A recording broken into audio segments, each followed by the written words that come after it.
Alors, bienvenue à chacun.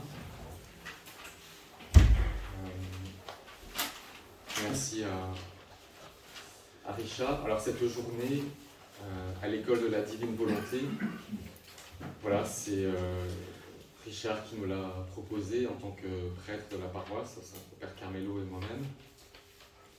Et voilà, ça fait quelques temps, quelques mois, je ne sais plus exactement combien, qu'il nous pose la question, il nous repose la question avec patience, qu'il nous parle de la Divine Volonté. Moi j'ai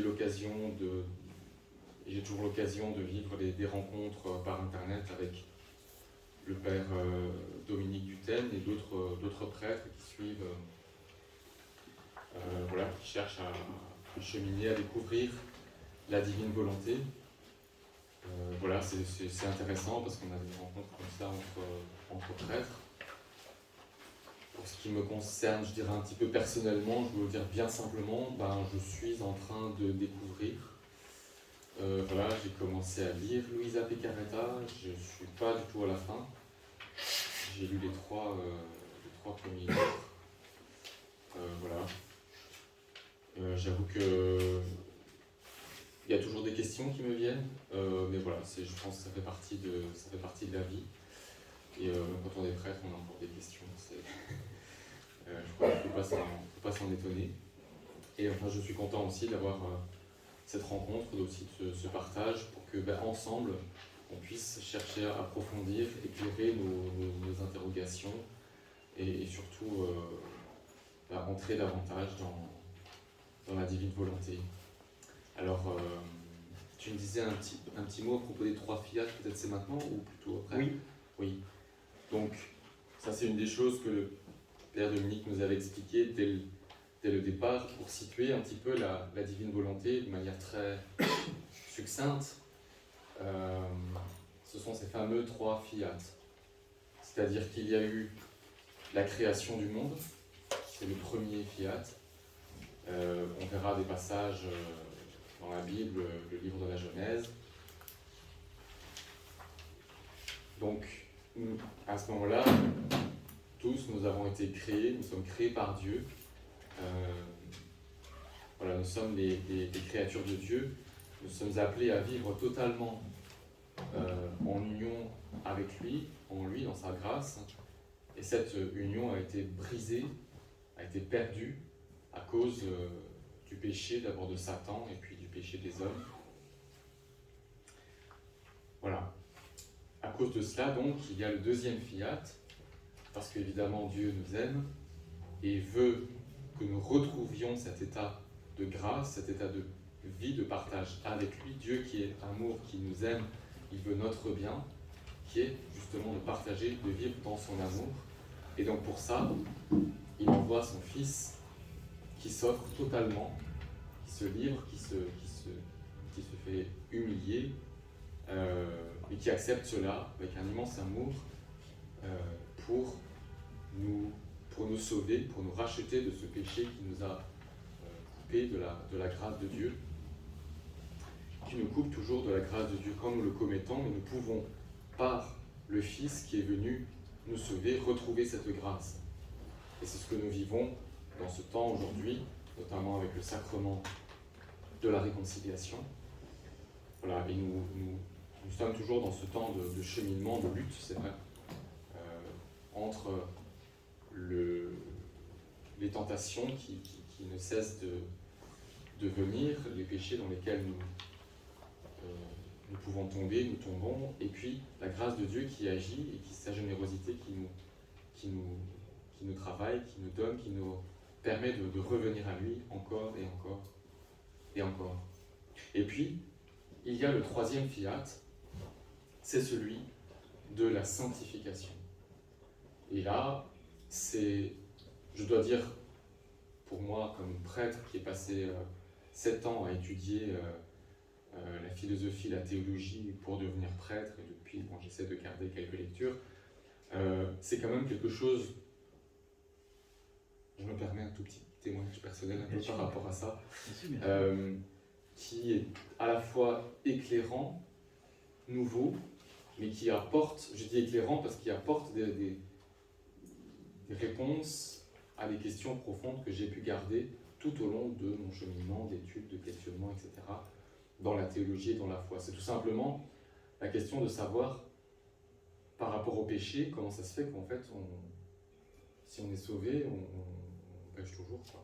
Parce qu'une critique très très importante et pertinente de saint Paul par rapport à la loi ancienne, la loi de Moïse, c'était de dire la loi, elle révèle le péché, parce qu'elle montre quand on ne la respecte pas, en fait, et on n'arrive pas à respecter. Il y avait 613 commandements, et il y a un passage qui nous dit si on ne respecte pas un seul des commandements, c'est toute la loi qu'on ne respecte pas.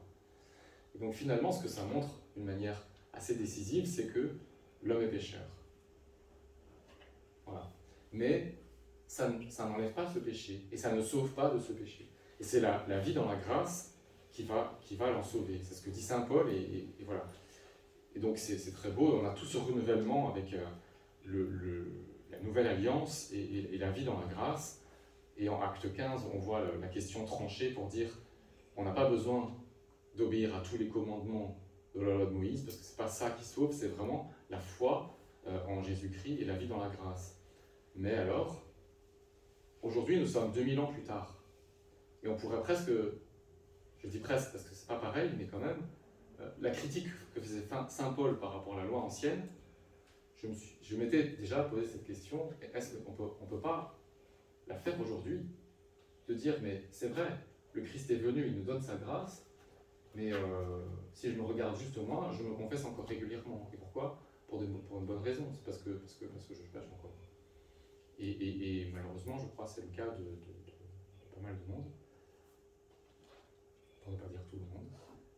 Mais du coup, voilà, c'est là qu'il y a cette réponse en fait du troisième fiat, où c'est ce moment de la sanctification, où nous retrouvons d'une manière, d'une manière différente mais comparable, l'état originel, l'état en tout cas de sainteté, l'état vraiment où nous sommes en Dieu, nous vivons en Dieu. Un peu comme cette prière, voilà, divine volonté, pensée par mon esprit, circulée par mon sang, etc. C'est Dieu, c'est Dieu, c'est Dieu, et c'est encore Dieu, et c'est toujours Dieu. Et donc, finalement, il y a cette magnifique échange de Saint Jérôme, je sais pas, vous le connaissez peut-être, où il parle avec Dieu, et Dieu lui demande s'il peut lui donner quelque chose. Et Saint Jérôme, vous savez, hein, c'est lui qui a traduit la Bible en latin, qui a fait la traduction de la Vulgate à partir du grec et de l'hébreu, qui a été utilisé pendant 1000 ans dans l'histoire, dans l'Église. Il commence par dire, Dieu, je t'offre ça, regarde, j'ai fait ça par amour pour toi, voilà. Et puis Dieu dit non, merci, ça va. En fait, ça, c'est moi qui te l'ai donné, donc tu peux pas me l'offrir, c'est à moi déjà. Et finalement, il va chercher, il va creuser, il va pas vraiment trouver. Et la fin, ce qu'il va pouvoir donner à Dieu vraiment, ce sont ses péchés. Parce que ces péchés ne deviennent pas de Dieu. C'est la seule chose qui ne vient pas de Dieu. Et donc, pour être tout en Dieu, il n'y a plus de péché. Hein. D'ailleurs, l'Apocalypse le dit très, très clairement, tout ce qui est impur ne parvient pas, ne paraît pas devant Dieu. C'est aussi pour ça qu'il y a le purgatoire. Voilà. Et donc cette étape, ce fiat de la sanctification, eh bien, c'est l'avènement de cet état de sainteté où il n'y a plus cette réalité du péché dans notre vie à tous. Alors je vous avoue, moi je découvre ça d'une manière émerveillée, vraiment émerveillée, je crois que c'est le bon mot. Donc en même temps, je suis très heureux d'apprendre ça, et en même temps, je ne sais pas comment, concrètement, ça va se passer. Vraiment, je me dis, je vais arriver à vraiment ne plus pécher du tout. Comment ? Bon, là, je me dis, divine volonté, parce que, voilà, c'est cette prière, encore et encore. En tout cas, c'est le fiat qui donne cette perspective de l'histoire où nous sommes finalement véritablement réconciliés avec Dieu. Voilà.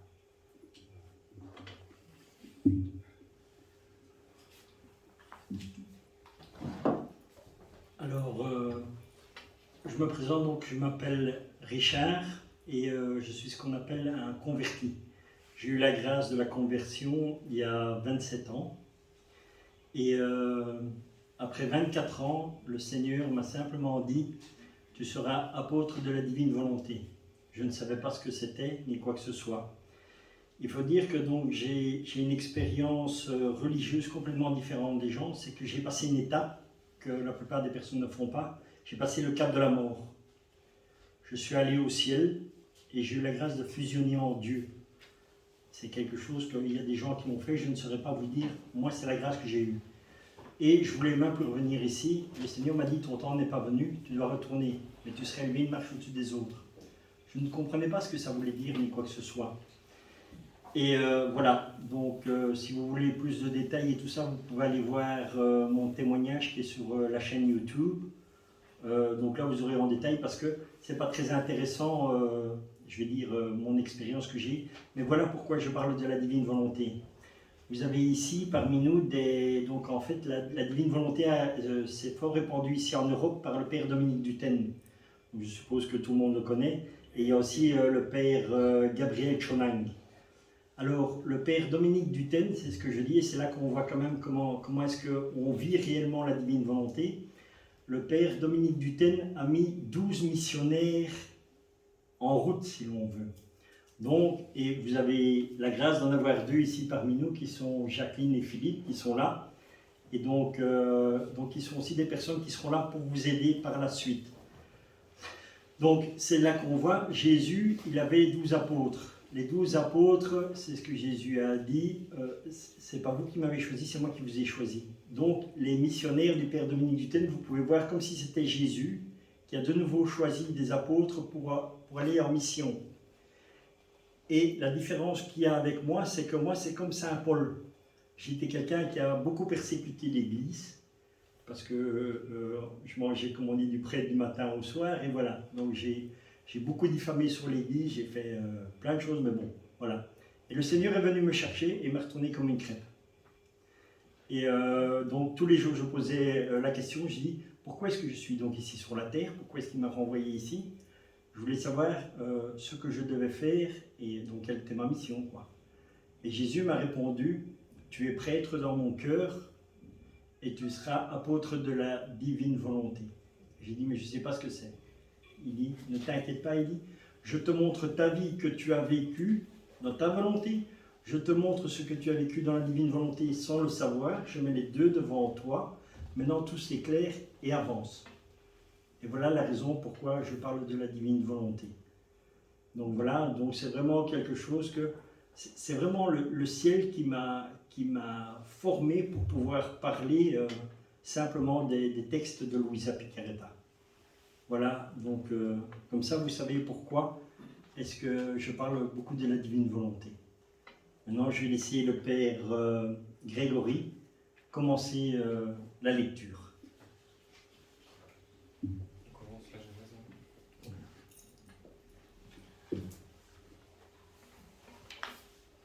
Au commencement, Dieu créa les cieux et la terre. La terre était informe et vide. Il y avait des ténèbres à la surface de l'abîme, et l'Esprit de Dieu se mouvait au-dessus des eaux. Dieu dit, « Que la lumière soit », et la lumière fut. Dieu vit que la lumière était bonne, et Dieu sépara la lumière d'avec les ténèbres. Dieu appela la lumière jour, et il appela les ténèbres nuit.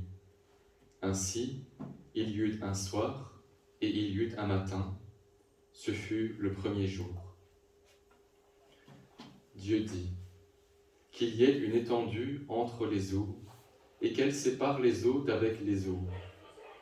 Et Dieu fit l'étendue, et il sépara les eaux qui sont au-dessous de l'étendue d'avec les eaux qui sont au-dessus de l'étendue. Et ce fut ainsi. Dieu appela l'étendue ciel. Ainsi, il y eut un soir et il y eut un matin. Ce fut le second jour. Dieu dit, que les eaux qui sont au-dessous du ciel se rassemblent en un seul lieu, et que le sec paraisse, Et cela fut ainsi. Dieu appela le sec terre, et il appela l'amas des eaux mer. Dieu vit que cela était bon. Puis Dieu dit que la terre produise de la verdure, de l'herbe portant de la semence, des arbres fruitiers donnant du fruit selon leur espèce, et ayant en eux leur semence sur la terre. Et cela fut ainsi. La terre produisit de la verdure, de l'herbe portant de la semence selon son espèce, et des arbres donnant du fruit et ayant en eux leur semence selon leur espèce. Dieu vit que cela était bon. Ainsi, il y eut un soir et il y eut un matin, ce fut le 3e jour. Dieu dit qu'il y ait des luminaires dans l'étendue du ciel pour séparer le jour d'avec la nuit, que ce soit des signes pour marquer les époques, les jours et les années, et qu'ils servent de luminaires dans l'étendue du ciel pour éclairer la terre. Et cela fut ainsi. Dieu fit les 2 grands luminaires, le plus grand luminaire pour présider au jour, et le plus petit luminaire pour présider à la nuit. Il fit ainsi les étoiles. Il fit aussi les étoiles. Dieu les plaça dans l'étendue du ciel pour éclairer la terre, pour présider au jour et à la nuit, et pour séparer la lumière d'avec les ténèbres. Dieu vit que cela était bon. Ainsi, il y eut un soir et il y eut un matin, ce fut le 4e jour. Dieu dit que les eaux produisent en abondance des animaux vivants, et que des oiseaux volent sur la terre vers l'étendue du ciel. Dieu créa les grands poissons et tous les animaux vivants qui se meuvent, et que les eaux produisirent en abondance selon leur espèce. Il créa aussi tout oiseau ailé selon son espèce. Dieu vit que cela était bon. Dieu les bénit en disant « Soyez féconds, multipliez, et remplissez les eaux des mers, et que les oiseaux multiplient sur la terre. » Ainsi, il y eut un soir et il y eut un matin. Ce fut le 5e jour. Dieu dit que la terre produise des animaux vivants selon leur espèce, du bétail, des reptiles et des animaux terrestres selon leur espèce. Et cela fut ainsi. Dieu fit les animaux de la terre selon leur espèce, le bétail selon son espèce, et tous les reptiles de la terre selon leur espèce. Dieu vit que cela était bon. Puis il dit, faisons l'homme à notre image, selon notre ressemblance, et qu'il domine sur les poissons de la mer, sur les oiseaux du ciel, sur le bétail, sur toute la terre, et sur tous les reptiles qui rampent sur la terre. Dieu créa l'homme à son image. Il le créa à l'image de Dieu. Il créa l'homme et la femme. Dieu les bénit. Et Dieu leur dit, soyez féconds, multipliez, remplissez la terre, et l'assujettissez, et dominez sur les poissons de la mer, sur les oiseaux du ciel, et sur tout animal qui se meut sur la terre. Et Dieu dit, voici, je vous donne toute herbe portant de la semence et qui est à la surface de toute la terre, et tout arbre ayant en lui du fruit d'arbre et portant de la semence. Ce sera votre nourriture. Et à tout animal de la terre, à tout oiseau du ciel, et à tout ce qui se meut sur la terre, ayant en soi un souffle de vie, je donne toute herbe verte pour nourriture. Et cela fut ainsi. Dieu vit tout ce qu'il avait fait, et voici, cela était très bon. Ainsi, il y eut un soir et il y eut un matin. Ce fut le 6e jour.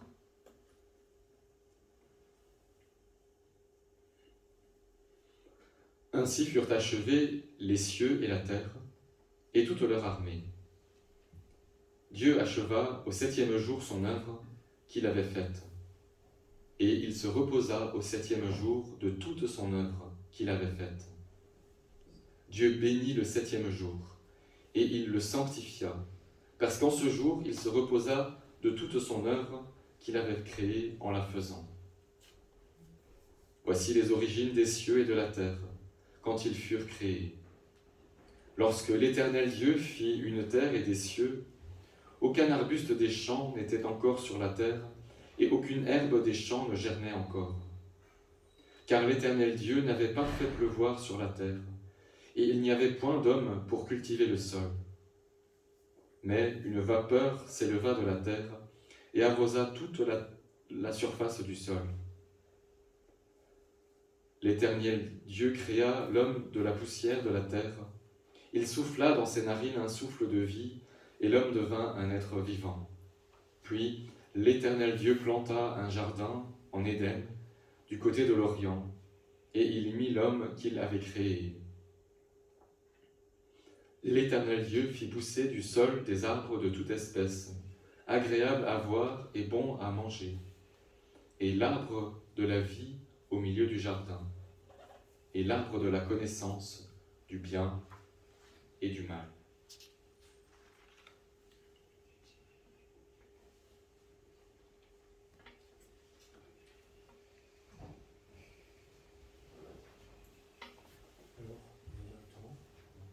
Oui, ou tu peux commenter. Ou alors, là, c'est bien. Ici, c'est le deuxième Fiat qui commence à partir de ce moment-là. Donc maintenant, tu peux dire un petit mot sur la jeunesse. Voilà, donc on vient d'entendre le premier Fiat. récit de la création, la création de la terre, le ciel, tout ce qu'ils contiennent. Dieu qui donne sa bénédiction. On voit que chaque chose est bonne.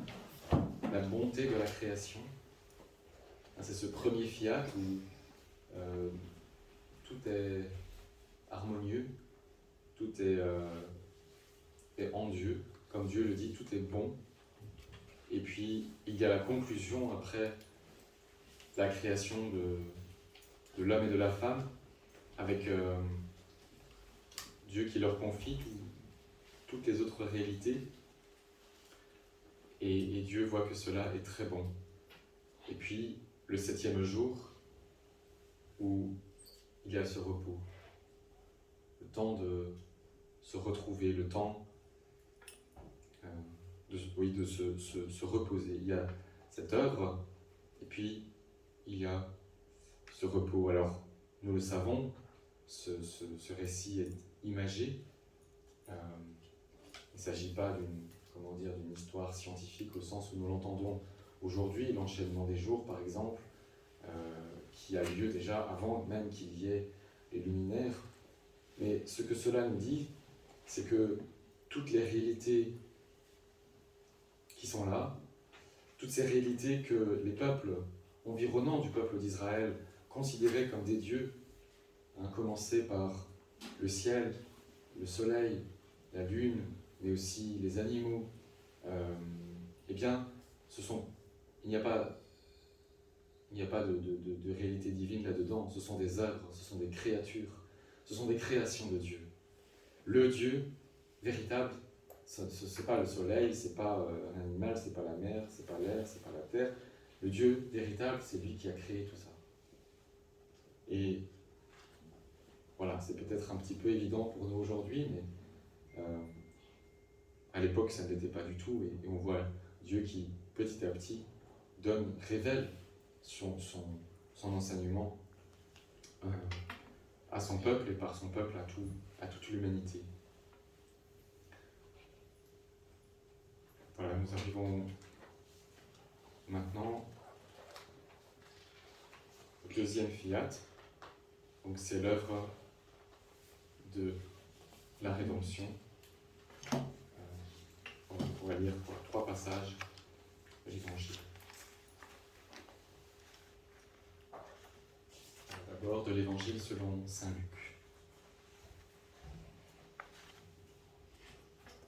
Au 6e mois, l'ange Gabriel fut envoyé par Dieu dans une ville de Galilée, appelée Nazareth, auprès d'une vierge fiancée à un homme de la maison de David, nommé Joseph. Le nom de la vierge était Marie. L'ange entra chez elle et dit : « Je te salue, toi à qui une grâce a été faite. » Comblée de grâce, le Seigneur est avec toi. Troublée par cette parole, Marie se demandait ce que pouvait signifier une telle salutation.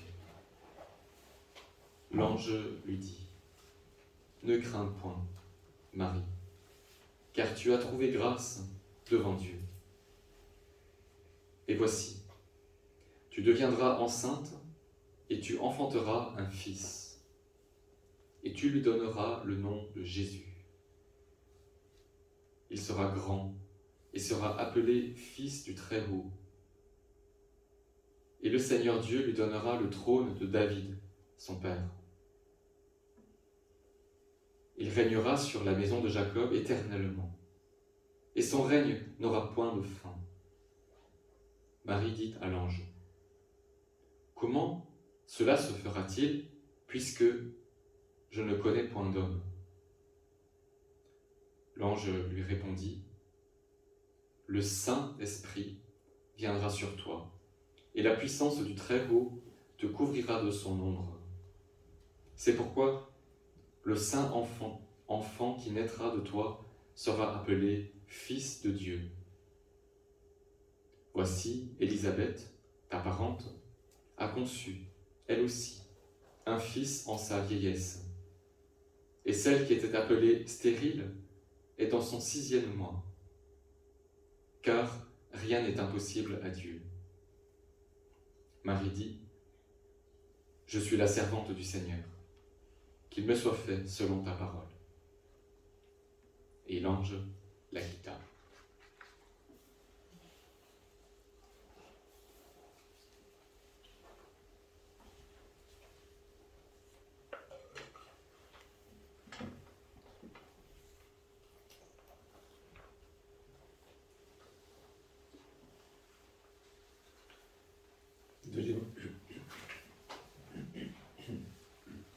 De l'Évangile selon saint Jean. Ce que je vous commande, c'est de vous aimer les uns les autres. Si le monde vous hait, sachez qu'il m'a haï avant vous. C'est le 3e chapitre, maintenant. Oui. Oui. C'est le... C'est le 3e chapitre. Oui.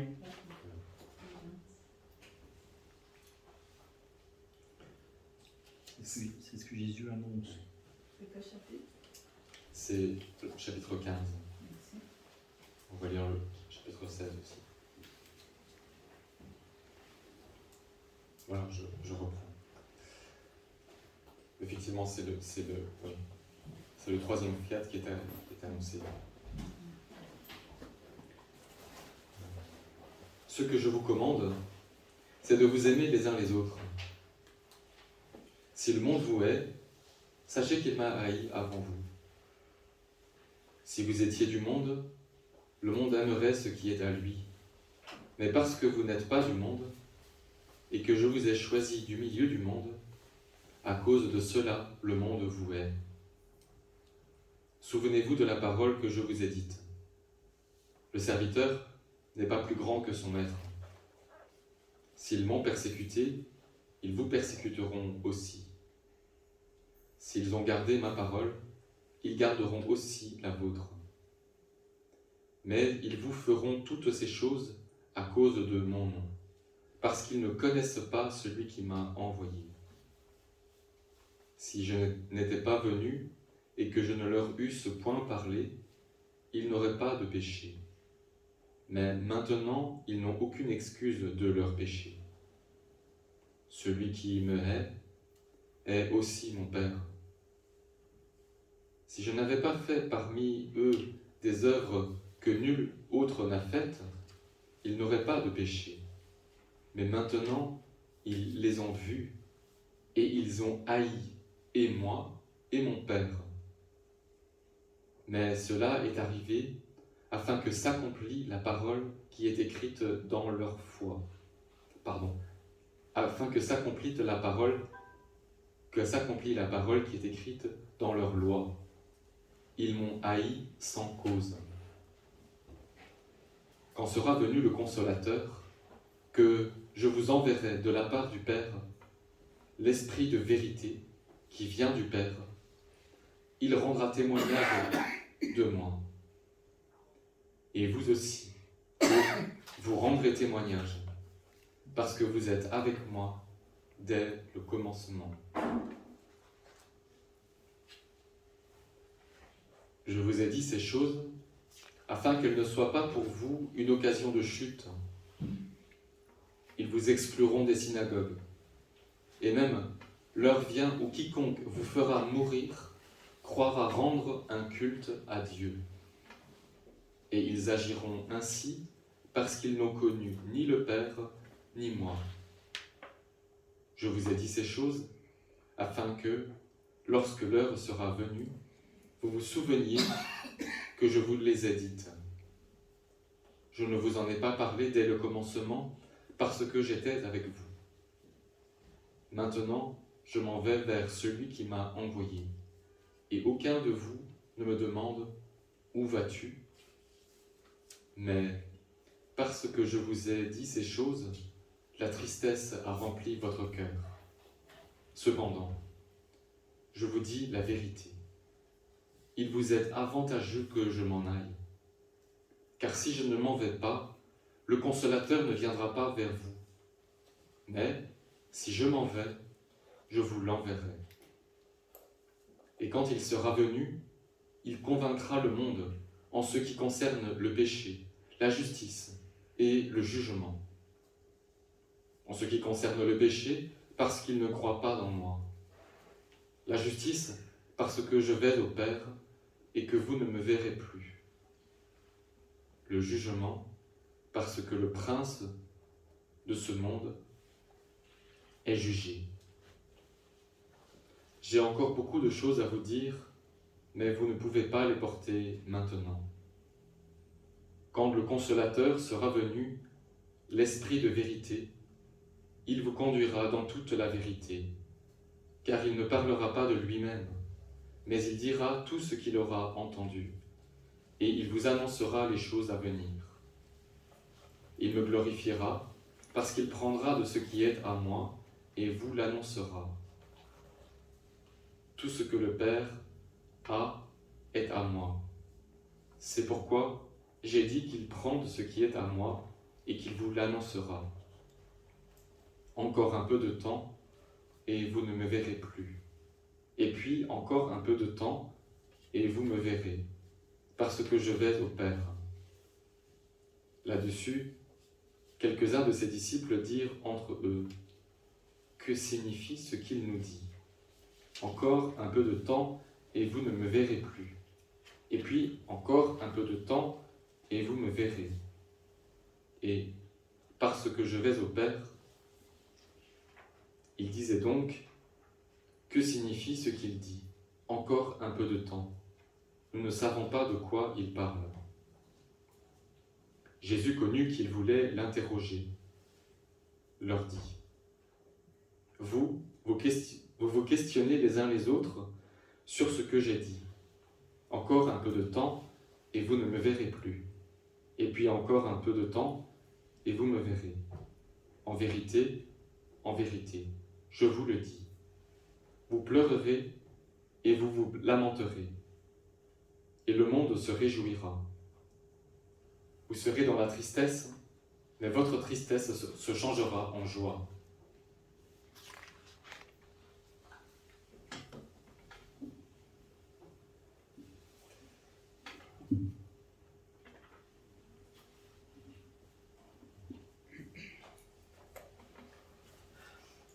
Voilà ce que nous pouvons un peu partager ici, quand même une chose très importante.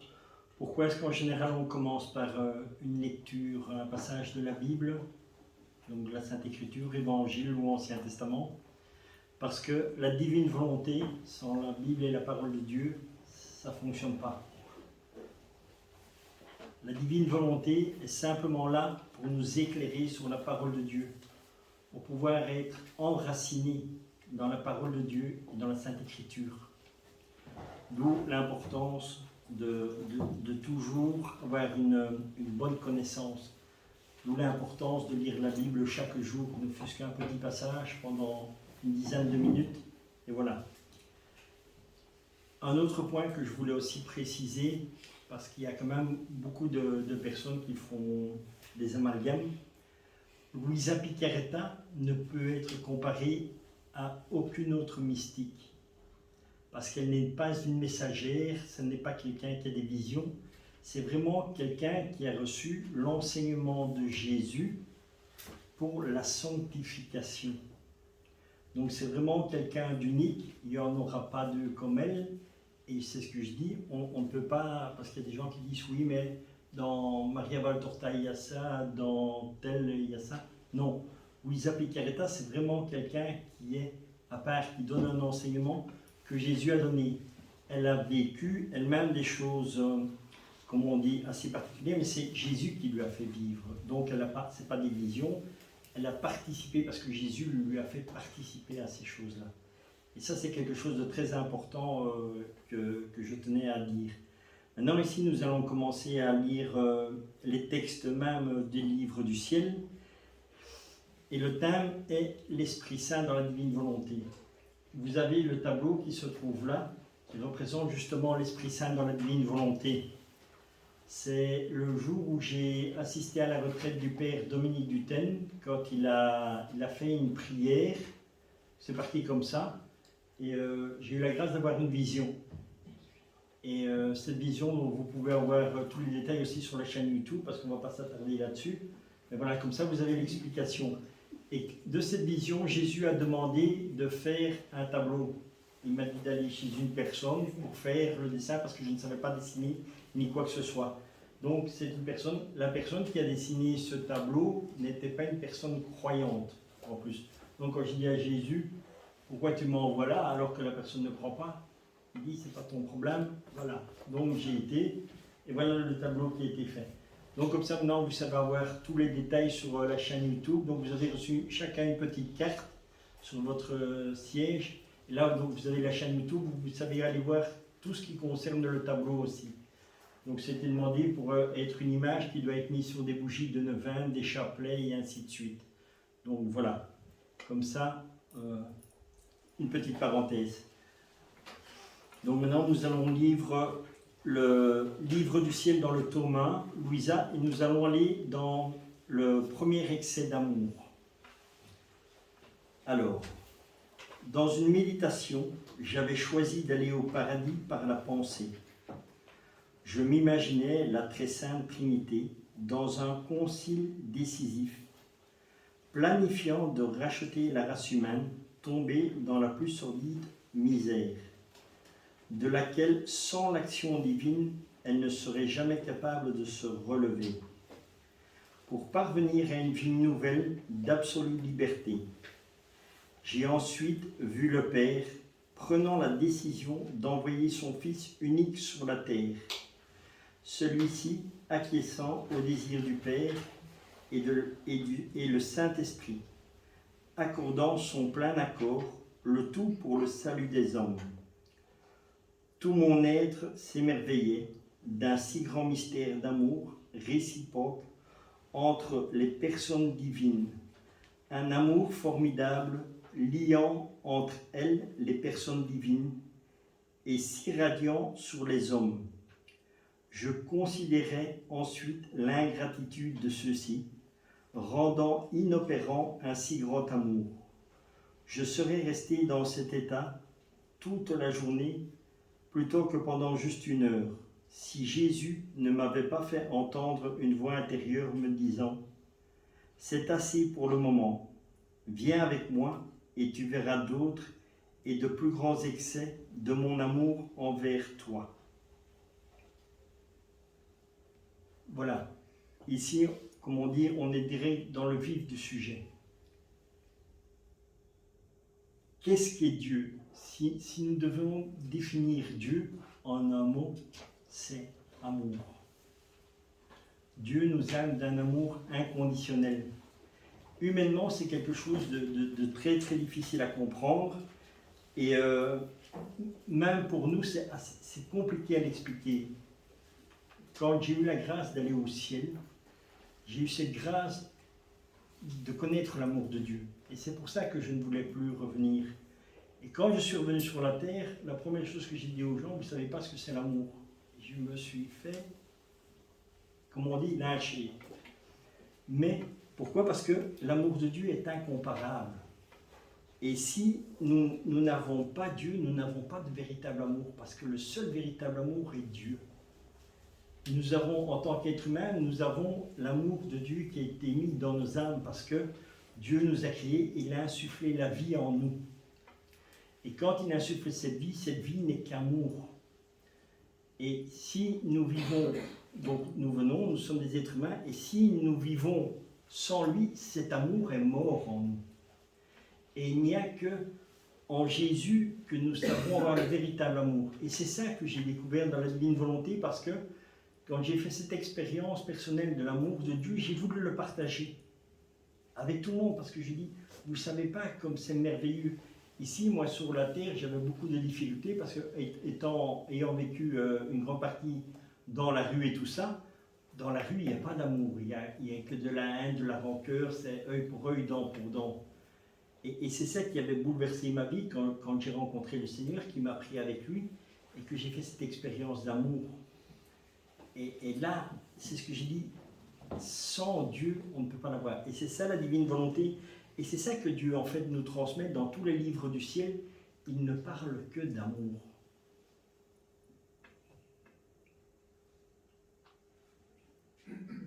Nous continuons dans le premier tome, et c'est le 26. En fait, dans les livres du ciel, dans les premiers tomes, ils n'ont pas été datés. Donc, vous avez le premier tome qui commence par les 9 excès d'amour, et après, plus loin, vous avez donc chaque fois des numéros. Maintenant, il y a le père Dominique Duthesne qui est en train de refaire une nouvelle traduction, et là, tout sera différent, parce qu'il va mettre un ordre que partout où il y aura la divine volonté, dans les lectures, tout le monde puisse s'y retrouver. Alors, au chapitre 26, qu'on peut dire éventuellement, « Offre-moi tes désappointements, tes ennuis et tes détresses en sacrifice de louange, de satisfaction et de réparation pour les offenses qui me sont faites.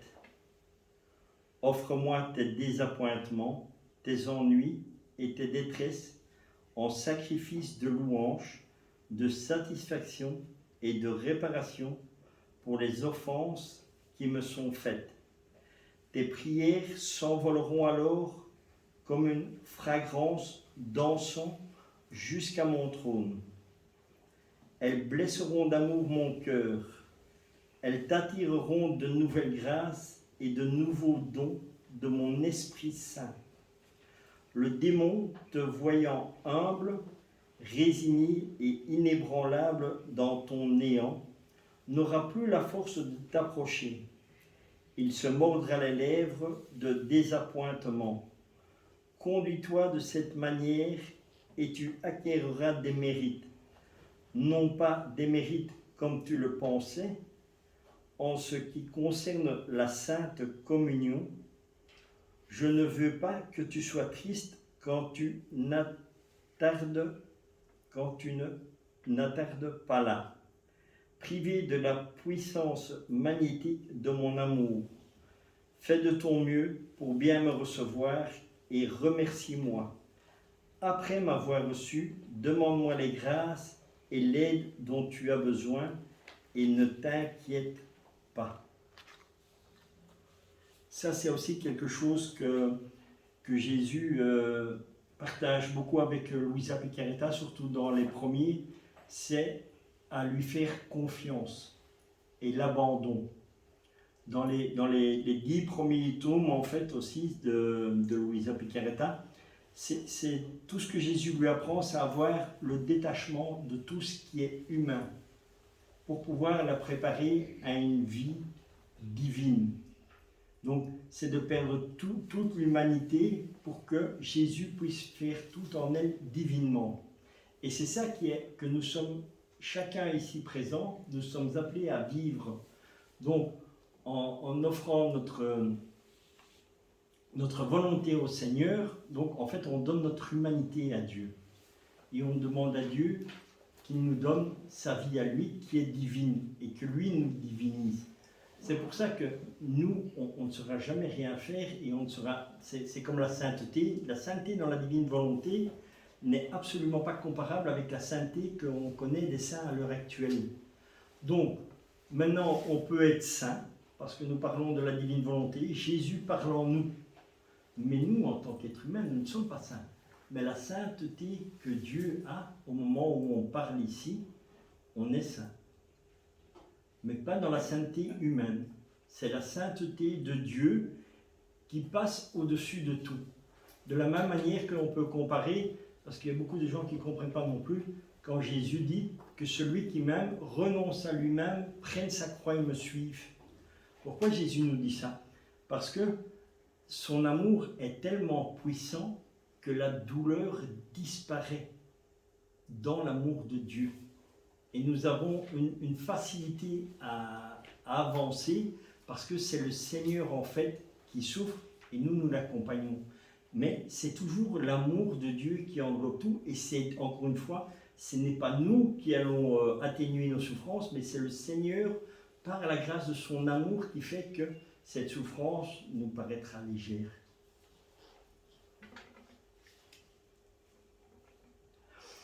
Alors, continuons dans le livre du ciel au tome 1, au 95.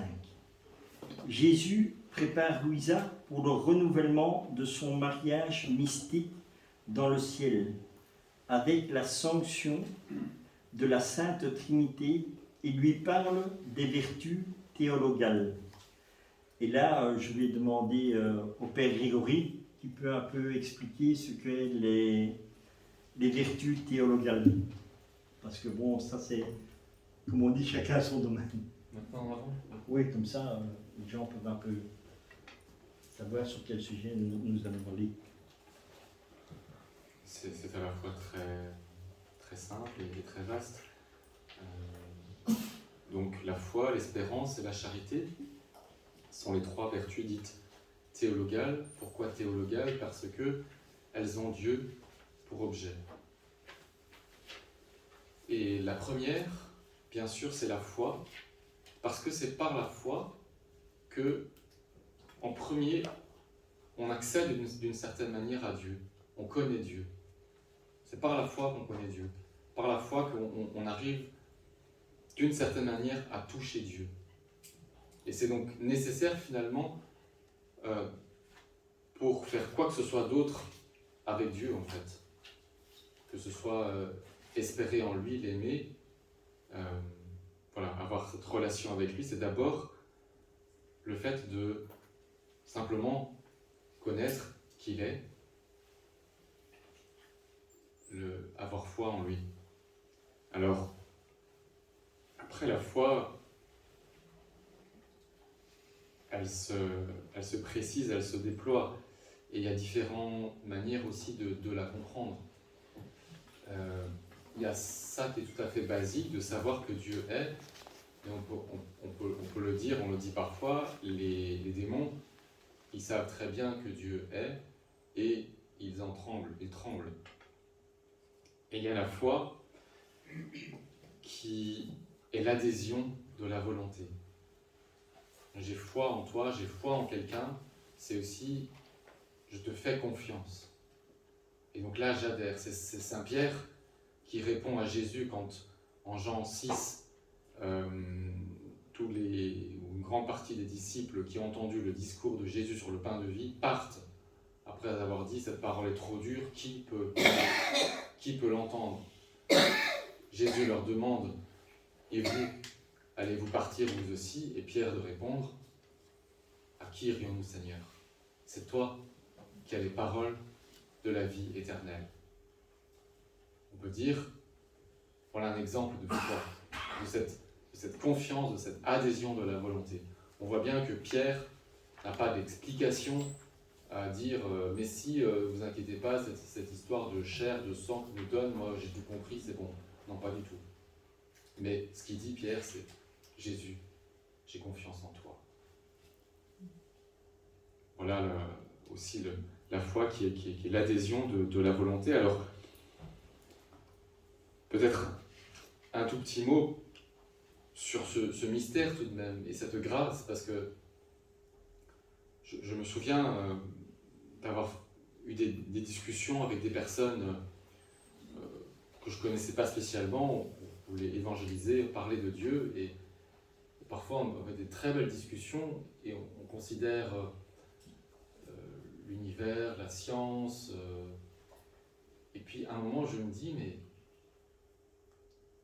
par rapport à quelqu'un, notre manière de voir finalement est si proche. Il y a juste je ne sais pas, un tout petit chouïa. Quelqu'un est capable, je me souviens d'une personne qui était capable peut-être de s'émerveiller devant toute la grandeur de ce qui nous entoure, le ciel, les étoiles et tout ça, mais je ne sais pas, d'une manière un peu mystérieuse pour moi, il ne voyait pas que tout cela avait une source, d'une manière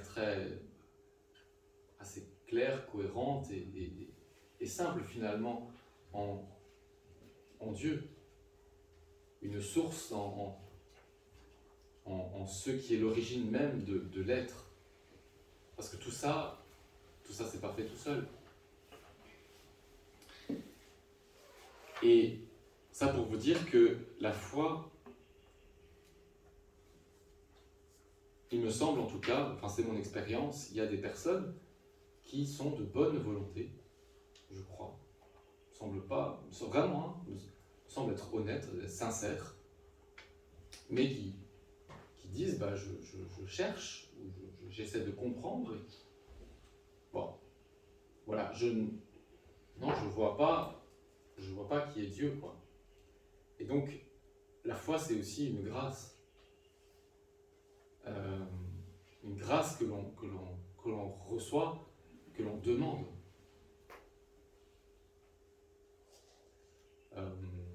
Voilà. Après, ce qui se passe, il y a un mystère de relation intime entre Dieu même et chaque personne et chaque âme. Et donc, on peut jamais totalement pénétrer cela. On peut jamais savoir finalement d'une manière tout à fait précise ce qui se passe entre Dieu et une âme. Parce que, chacun est unique. Tu disais, Luisa Piccarreta est totalement unique. Alors c'est vrai, tu disais dans un sens particulier pour elle, mais chacun de nous est unique en fait. Il n'y en a absolument pas deux pareils. Et donc, tout ce qui se fait, la profondeur de l'adhésion, par rapport aux grâces reçues aussi, tout ça est propre à chacun. Voilà, donc. Et il y a aussi cette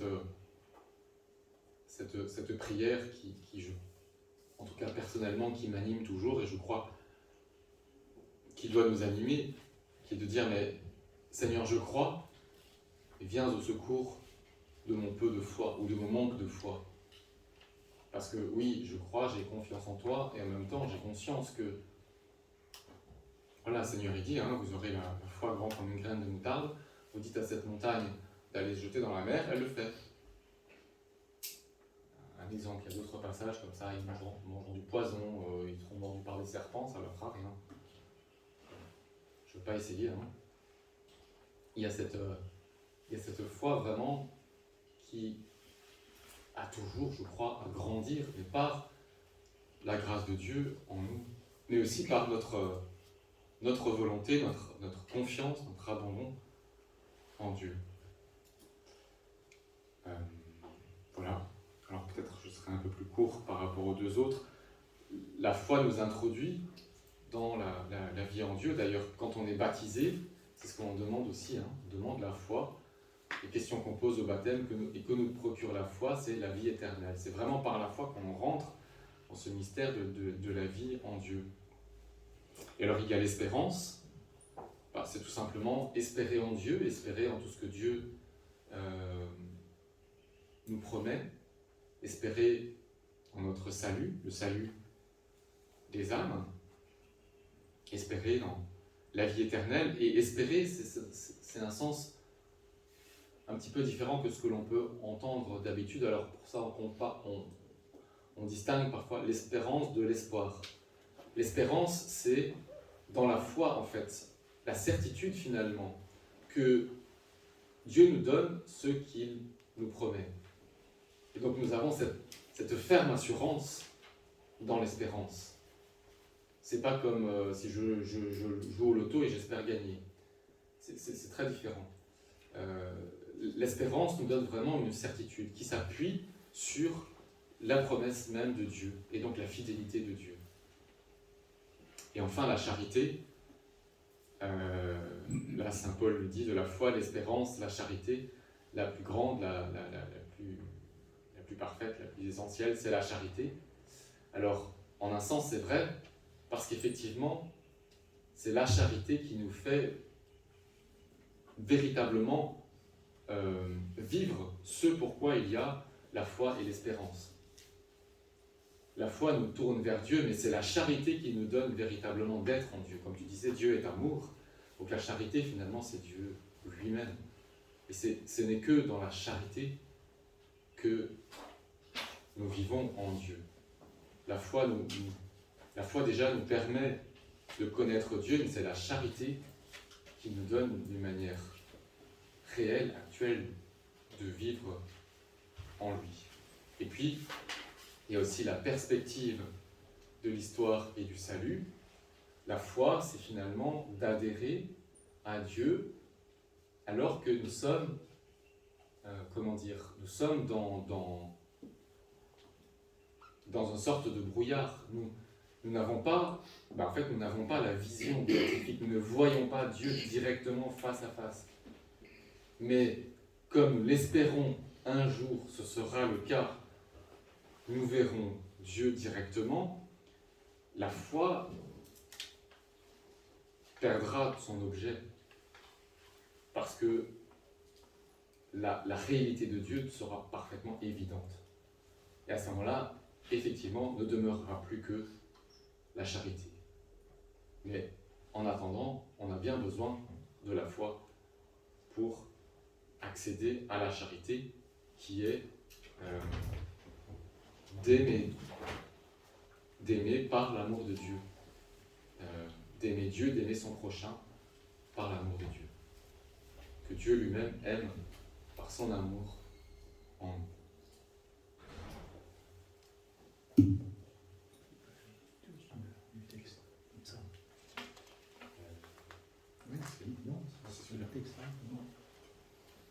Le 95, on le tome.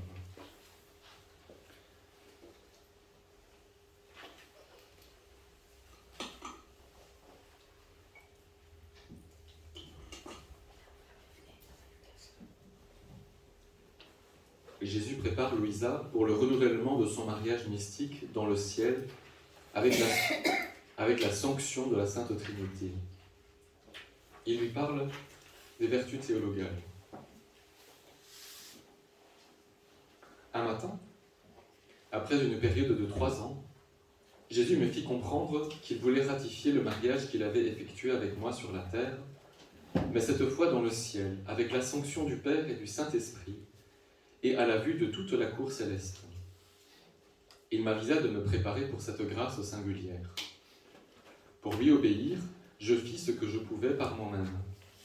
En vérité, cependant, puisque j'étais si misérable et inapte à faire correctement les choses, je le priais, lui qui est le plus grand des artisans, pour qu'il préside lui-même à ce travail de sainte purification. Autrement, je n'aurais jamais réussi à faire ce qu'il me demandait. Cette très grande grâce me fut accordée à la vigile de la Nativité de la Sainte Vierge Marie. Voici comment. Ce matin-là, mon toujours aimable Jésus vint en hâte afin de me préparer pour ce qu'il voulait de moi. Il me parla de la foi. et pendant qu'il parlait, il me laissa à moi-même. Je ne sais pas pourquoi. Il allait et venait continuellement. Pendant qu'il me parlait, je me suis senti pénétré d'une telle foi vive que mon âme, si compliquée jusque-là, devint si simple qu'elle pouvait atteindre Dieu. Ainsi, maintenant, j'admirais la puissance de Dieu, sa sainteté et sa bonté, et tous ses autres attributs. Profondément touché, et dans une mer de stupeur, je dis, Dieu Tout-Puissant, qu'est-ce que ton omnipotence ne pourrait résoudre? Ô sainteté sublime de Dieu, quelle autre sainteté, si haute soit-elle, pourrait oser paraître devant toi? Considérant ma misère et mon néant, je me sais vu comme un minuscule microbe recouvert d'une fine poussière, pouvant être rapidement anéanti par un ver.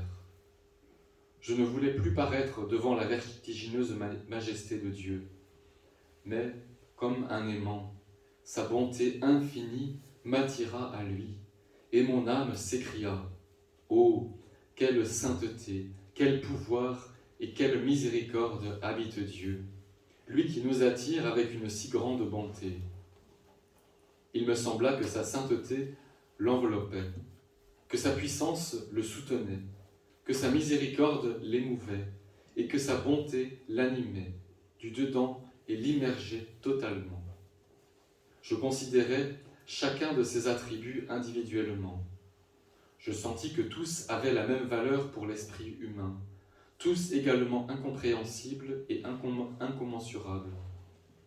Pendant que j'étais plongé dans ces hautes réflexions, mon Jésus continua à me parler de la foi, en me disant que, pour obtenir la foi, il est nécessaire de croire, puisque sans croyance, il ne peut y avoir de foi. Chez l'homme, c'est la tête qui dirige tous ses actes. Ainsi, à la tête de toutes les vertus, il y a la foi qui contrôle tout le reste. Comme la tête privée du sens de la vue ne peut faire échapper l'homme aux ténèbres et à la confusion. Ainsi, l'âme, sans la foi, ne peut rien et s'expose à toutes sortes de dangers.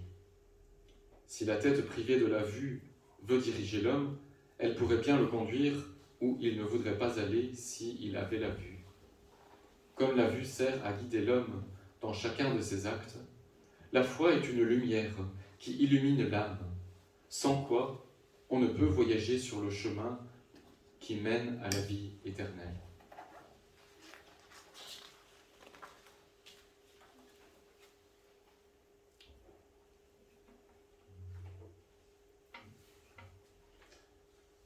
Renouvellement au ciel du mariage mystique de Louisa en présence de la très sainte Trinité.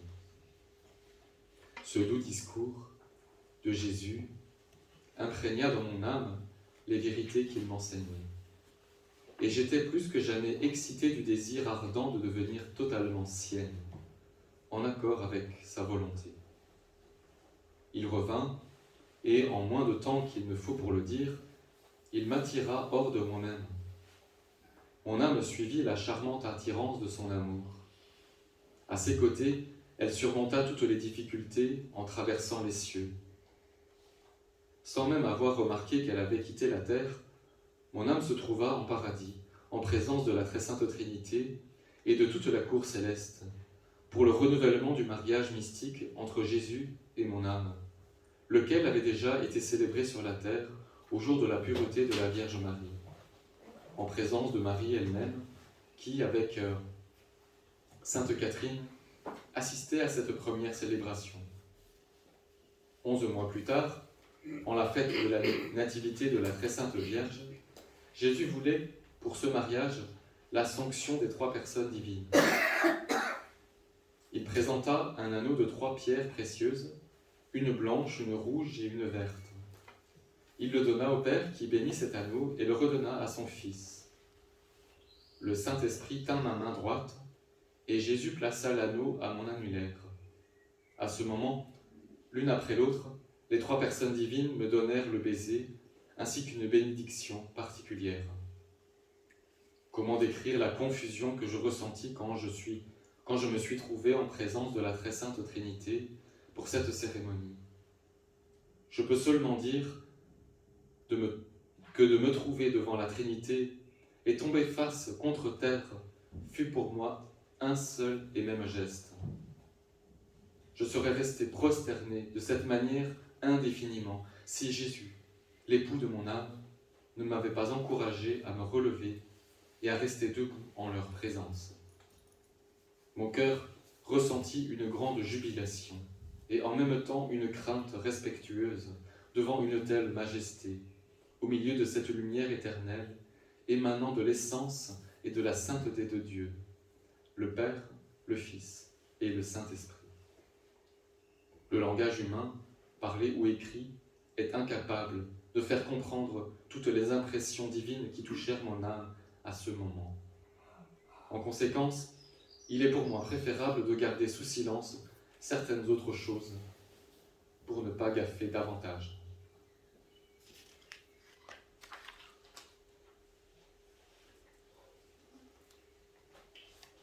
Quand le confesseur, comment Louisa perçoit Dieu. Quand le confesseur m'a demandé de lui expliquer comment je percevais Dieu, je lui ai répondu qu'il m'était impossible de répondre à sa question. Le soir venu, mon doux Jésus m'est apparu et m'a presque fait des reproches à cause de mon refus. Puis, il a fait passer en moi 2 rayons très lumineux. Par le premier, j'ai compris intellectuellement que la foi est Dieu et que Dieu est la foi. C'est ainsi que, ci-dessus, j'ai pu essayer de dire quelque chose sur la foi. Maintenant, à la suite du 2e rayon, je vais tenter d'expliquer comment je perçois Dieu. Quand je suis hors de mon corps et me trouve dans les hauteurs des cieux, j'ai l'impression de voir Dieu comme à l'intérieur d'une lumière. Dieu semble être lui-même cette lumière. Dans cette lumière se trouve la beauté, la force, la sagesse, l'immensité, la hauteur et la profondeur infinie. Dieu est présent même dans l'air que nous respirons. Ainsi, nous le respirons et nous pouvons faire de lui notre propre vie. Rien n'échappe à Dieu et rien ne peut lui échapper. Cette lumière semble être complètement voix, malgré qu'elle ne parle pas. Elle semble être complètement action, malgré qu'elle est toujours au repos. Elle est partout, malgré qu'elle a son propre centre. Ô Dieu, comme tu es incompréhensible, je te vois, je sens ta présence. Tu es ma vie et tu t'enfermes en moi, mais tu restes immense et ne perds rien de toi-même. J'ai vraiment l'impression de bégayer et de ne rien dire de valable sur Dieu. Pour m'exprimer avec des mots humains, je dirais que je vois des reflets de Dieu un peu partout dans la création. À certains endroits, ces reflets sont beauté, à d'autres, ils sont parfum, à d'autres, ils sont lumière, plus spécialement dans le soleil. Le soleil m'apparaît comme particulièrement représentatif de Dieu. Je vois Dieu comme caché à l'intérieur de cette sphère qui est le roi de tous les astres. Qu'est-ce que le soleil? Rien d'autre qu'un globe de feu. Ce globe est unique, mais ses rayons sont multiples. Le globe représente Dieu et ses rayons, les attributs infinis de Dieu. Le soleil est à la fois feu, lumière et chaleur. La très sainte Trinité est ainsi représentée par le soleil, le feu représentant le Père, la lumière, le Fils et la chaleur, le Saint-Esprit. Juste une petite parenthèse, c'est une image traditionnelle qui était donnée par saint Éphrem. Je continue. Bien que le soleil soit feu, lumière et chaleur, il est un. De même que dans le soleil, on ne peut séparer le feu de la lumière et de la chaleur, ainsi la puissance du Père, celle du Fils et celle du Saint-Esprit sont inséparables. On ne peut concevoir que le Père a préséance sur le Fils et le Saint-Esprit, ou vice-versa. car tous trois ont la même origine éternelle. Au même titre que la lumière du soleil se diffuse partout, Dieu est présent partout par son immensité. Cependant, la comparaison avec le soleil est ici défaillante, puisque le soleil ne peut atteindre les endroits où sa lumière ne peut pénétrer, alors que Dieu est présent absolument partout. Dieu est pur esprit. Le soleil s'ajuste aussi à cet aspect de Dieu, puisque ses rayons pénètrent partout, alors que nul ne peut les saisir. À l'instar du soleil, qui n'est aucunement affecté par la laideur des objets qu'il peut éclairer, Dieu voit toutes les iniquités des hommes tout en demeurant parfaitement pur, saint et immaculé. Le soleil répand sa lumière sur le feu, mais ne se consume pas, sur la mer et sur les rivières, mais ne se noie pas. Il illumine tout, féconde tout, donne vie à tout par sa chaleur, mais il ne perd rien de sa lumière ni de sa chaleur. Malgré tout le bien qu'il fait aux créatures, il n'a besoin de personne et reste toujours le même, majestueux, brillant et immuable. Oh, comme il est facile de voir les attributs divins à travers le soleil. Par son immensité, Dieu est présent dans le feu, mais ne se consume pas. Il est présent dans la mer, mais ne se noie pas. Il est présent sous nos pas, mais n'est pas écrasé. Il donne à tous sans s'appauvrir et n'a besoin de personne. Il voit tout et entend tout. Il connaît chaque fibre de nos cœurs et chacune de nos pensées, bien que, étant pur esprit, il n'a ni yeux ni oreilles. L'homme peut se priver de la lumière du soleil et de ses effets bénéfiques, mais cela n'affecte en rien le soleil. Tout le mal résultant de cette privation retombe sur l'homme sans que le soleil en soit le moindrement affecté. En péchant, le pécheur s'éloigne de Dieu et perd ainsi la jouissance de sa présence bénéfique. Mais cela n'affecte aucunement Dieu. Le mal revient en propre au pécheur.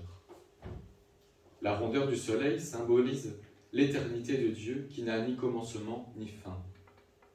La lumière du soleil est si intense qu'on ne peut le fixer longtemps sans en être ébloui. Si le soleil se rapprochait des hommes, ceux-ci seraient réduits en cendres. Il en va ainsi concernant le soleil divin. Aucun esprit créé ne peut le pénétrer. Si on tentait de le faire, on en serait ébloui et confondu. Si, pendant que nous habitons encore notre corps mortel, le divin soleil voulait nous manifester tout son amour, nous serions réduits en cendres. Bref, Dieu sème des reflets de lui-même dans toute la création. Cela crée en nous l'impression de le voir et de le toucher. Ainsi, nous sommes continuellement rejoints par lui. Après que le Seigneur m'eut dit les mots « La foi, c'est Dieu », je lui ai demandé « Jésus, m'aimes-tu » Il répondit « Et toi, m'aimes-tu » Je repris « Oui, Seigneur, et tu sais que sans toi, j'ai l'impression qu'il n'y a pas de vie en moi. » Jésus poursuivit « Donc, tu m'aimes et je t'aime. Alors, aimons-nous et restons toujours ensemble. » C'est ainsi que se termina notre rencontre. Au moment où l'avant-midi prenait fin, qui pourrait dire tout ce que mon esprit a saisi concernant le divin soleil? J'ai l'impression de le voir et de le toucher partout. Je m'en sens revêtu, à l'intérieur et à l'extérieur. Cependant, même si je sais certaines choses sur Dieu, dès que je le vois, j'ai l'impression de n'avoir rien compris. Pire encore, il me semble n'avoir dit que des sottises. J'espère que Jésus me pardonnera toutes mes sottises.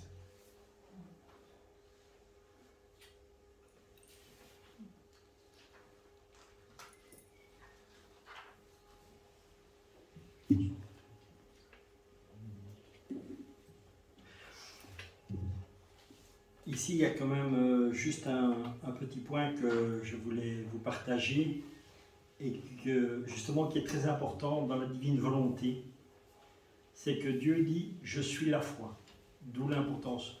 Nous, en tant que, comme on dit, chrétiens, simplement, avant de connaître la divine volonté, nous avions la foi. La foi, elle monte, la foi, elle descend. Dans la divine volonté, on n'a plus la foi humaine, mais on reçoit Jésus en nous. Et là, tout est constant. Moi aussi, il y avait quelque chose que je partageais avec les gens, parce que les gens ils me disaient, quand ils me voyaient prier, ils disaient « Richard, tu as une grande foi en Dieu ». J'ai dit non. J'ai jamais eu la foi et je ne sais pas ce que c'est avoir la foi. Je dis, la seule chose que je sais, c'est que moi, avec mon expérience que j'avais eue, je sais que Dieu existe. Donc, je n'ai jamais eu la foi. Je n'ai jamais cru en Dieu parce que quand j'étais jeune, je ne croyais pas en Dieu d'après ma vie. Et comme j'ai eu la grâce de voir Dieu, je savais que Dieu existait. Et quand on me disait, tu as la foi, j'ai dit non. Parce que je sais que Dieu existait. Alors que les gens étaient toujours dans l'espérance. Moi, je n'étais pas dans l'espérance, je le savais. Et ça, c'est ce qui est extraordinaire, comme on dit, dans la divine volonté.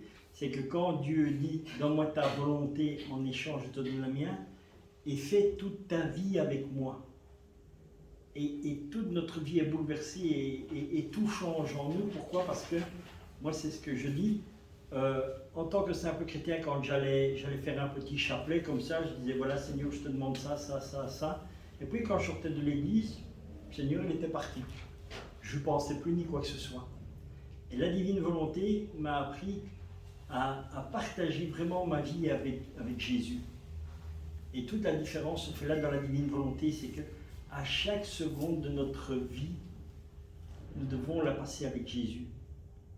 Et ce n'est pas faire des choses extraordinaires, ce n'est pas faire des rosaires du matin au soir ou faire des chemins de croix, non, non. C'est partager notre vie, comme Jésus le dit, refais ma vie dans son humanité. Donc ça veut dire, dans toutes les choses que nous faisons, faisons-la avec Jésus. Et c'est ce que j'explique aux gens au départ aussi. Parce qu'il dit, oui, mais Richard, c'est quoi? J'ai dit, ben, le matin, quand tu te lèves, la première chose que tu vas faire, tu vas prendre une douche. Et ben, au lieu d'aller prendre simplement ta douche comme ça, tu dis, Seigneur, tu veux prendre ta douche? Je vais prendre ma douche avec toi. Après, quand je sors de ma douche, je dis, Seigneur, tu as envie d'un café? Je viens boire un café avec toi. Jésus, il faut aller porter les enfants à l'école? Je t'accompagne. Et qu'est-ce qui est dit dans la Sainte Écriture? Jésus dit, cherchez le royaume des cieux en premier lieu, et le reste vous sera donné. Et c'est ça la divine volonté. Quand nous mettons chaque fois Jésus devant nous, dans le fait de boire un café, c'est tous des petits actes comme ça, et Jésus dit dans la divine volonté, un acte dans la divine volonté peut être plus grand qu'un rosaire. Et ça, c'est... Jadis, mais pourquoi? Parce que nous faisons le rosaire, mais l'acte, c'est pas nous qui le faisons, c'est Jésus qui le fait. Et tout ce que Jésus fait est parfait. Et tout est divin. Et voilà toute la différence. D'où l'importance vraiment de commencer à connaître et apprendre à vivre dans la divine volonté. Voilà ce que je voulais vous partager simplement sur ce petit texte-là. Maintenant, ce que je vais vous proposer, c'est de faire une petite pause. Comme ça, nous allons prendre un petit café parce que le père Grégory et le père Carmelo nous ont gentiment invités en disant voilà, on va vous faire une petite pause café. Donc, merci.